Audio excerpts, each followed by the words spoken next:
In the time of Prophet Muhammad, peace be upon him, Arabic language was at its eloquence, in its peak. All right, just like English language way back in the 15th, 16th century when Shakespeare was alive, it was the standard was very high compared to some of the language that we're speaking now. So in the time of Prophet Muhammad, peace be upon him, there used to be people who used to be of such an high caliber in Arabic language that they used to be called as the Shakespeares of their times. In English language, we have one Shakespeare. In Arabic language, in the time of Prophet Muhammad, peace be upon him, there used to be literally, tens and hundreds of Shakespeares just walking around. In each single corner, you could meet one Shakespeare. Yeah. The reason I'm bringing this topic is that Prophet Muhammad, peace be upon him, when he started to utter the verses of the Qur'an, that this is coming from the Creator himself, right? Some people, they begin to doubt. Yeah. They begin to doubt, saying that how can this person who did not knew how to read and write, who just grew up, in front of us, how come this person is bringing a book and claiming that this book is from God? So to those people who are doubting the Qur'an itself, it makes some challenges. Challenge. It's very important that our Creator is challenging the people who are doubting that this book is from God. So there are multiple challenges which came. And these challenges are not coming to just any lay person out there on the ground, right? They're coming to the people who are masters of their language. Yes. Okay. So in chapter 17 of the Qur'an, right? Chapter 17, verse number 88 of the Qur'an, the Creator of the universe is mentioning in the Qur'an that if all of humanity and the jinns is a different creation, by the way, if all of humanity and the jinns were gathered together to produce the likeness of the Qur'an, they would never be able to do it. So this challenge came to make the non-believers ponder that if you think that this book is coming from a human being, why don't you go and sit down and compose something which is similar or better than this book. Try to collaborate, everybody, all your Shakespeares and all the people from, your heads, the most intelligent among you, try, even with the unseen jinn, like would you say the spirits, come together and you can't do it? Right, so that was the very first challenge, That's a deep challenge, yeah. So that's a deep challenge that came to the unbelievers of that time. And guess what? There is not a single evidence that they came together, having like a round table conference to compose a book. So Allah, God, just to make them ponder, He reduced the challenge. The Qur'an has 114 chapters in there. They're called as the surahs, chapters, okay? So the initial challenge was to compose a book, 114 chapters. Now, since they were not able to do it, Allah, just to mock them, just to make them realize, He reduced the challenge. Okay, He reduced the challenge. It says in the chapter 10 of the Qur'an, that if you're not able to produce the whole Qur'an, produce only 10 chapters, 10 surahs, as eloquent, full of knowledge, full of wisdom, full of prophecies, scientific facts, as the Quranic chapters. And guess what? They did not came together, because they knew that they're not able to accomplish the job. Now, we do believe, and I want to just tell me if this is one example of that, where if the Creator of the heavens and earth is saying, bring something like it. So for those who are saying that this might have come, this could have come, He got it from other revelations, from the Bible, from the Jews and the Christians, all they'd have to do was show that, okay, look, it's the same thing, like He plagiarized from someone else, which, if we give a living example, if you do look into certain places in the Bible, you will see identical, word for word, some pages that are identical to other pages in the Bible, like where Matthew or who was it, would copy from Luke and Matthew, supposedly copied from Mark. Identical, Gospel. Word for word. Many different passages, so correct. Would this be something of the challenge that you can, we're talking about?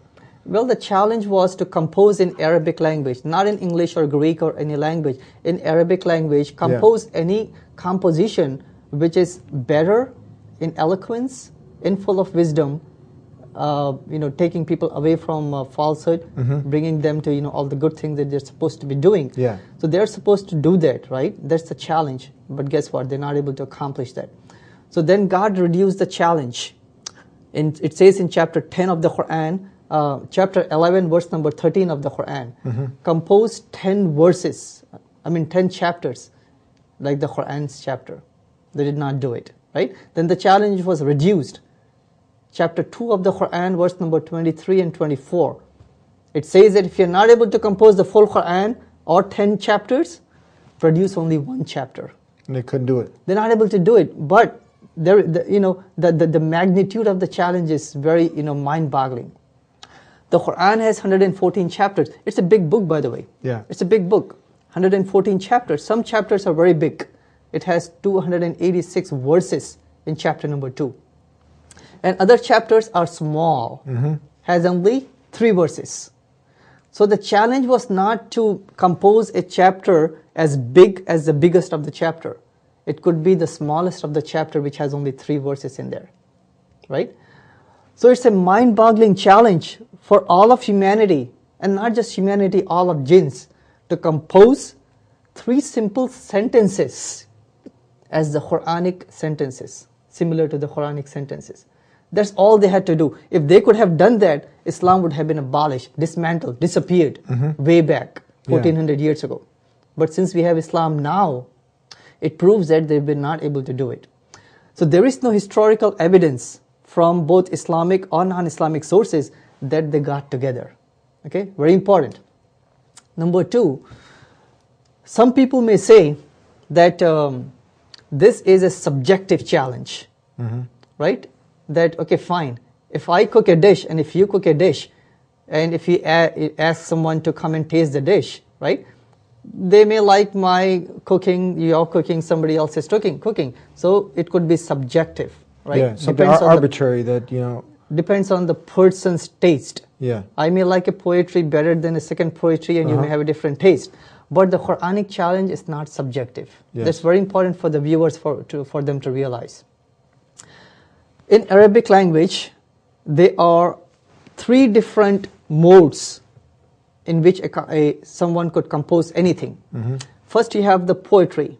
That's called the bihar. Yes. And poetry is divided in Arabic language into 16 categories. Okay.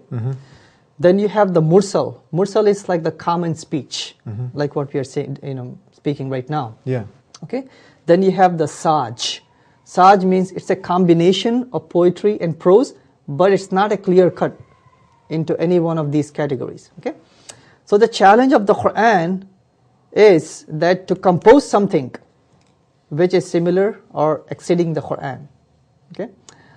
The reason that the non-believers, they were, are not able to come together and compose something like the Qur'an is, they realize that anything that they are going to compose is going to fall into one of these 3 categories. The poetry, Yes. the prose, or the combination of poetry and the prose. But guess what? Qur'an, this is a miracle of the Qur'an, by the way. Qur'an does not fit into those 3 categories. Not at all, huh? No.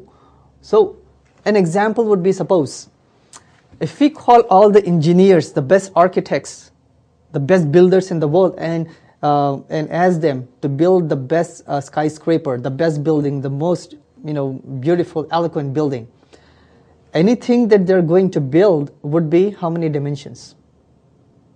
3. It has to be 3 dimension, right? Yeah. The most eloquent structure. Suppose if someone composes or builds a sculpture or building which is 4 dimensions, right? Yeah. Suppose if I bring a 4-dimension structure, no human being would be able to replicate it. Likewise, when the Arabs of that time, who are the most eloquent in their language, when they saw the Qur'an, they knew that it does not fall into these 3 categories. So Qur'an, by its nature, it's a 4th, 5th, 10th dimensional structure. So that is what made them, not able to even come together to compose the likeness of the Qur'an. So